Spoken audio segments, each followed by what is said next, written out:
अनमोल मोतियों का खरीदार कौन था, खरीदार कौन था। अनमोल मोतियों का खरीदार कौन था, खरीदार कौन था। अनमोल मोतियों का खरीदार कौन था,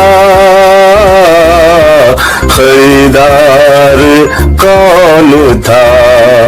आंसू महज गवाए थे पत्थर के शहर में, आंसू महज गवाए थे पत्थर के शहर में। दो फूल मुस्कुराए थे पत्थर के शहर में। कुछ आईने सजाए थे पत्थर के शहर में।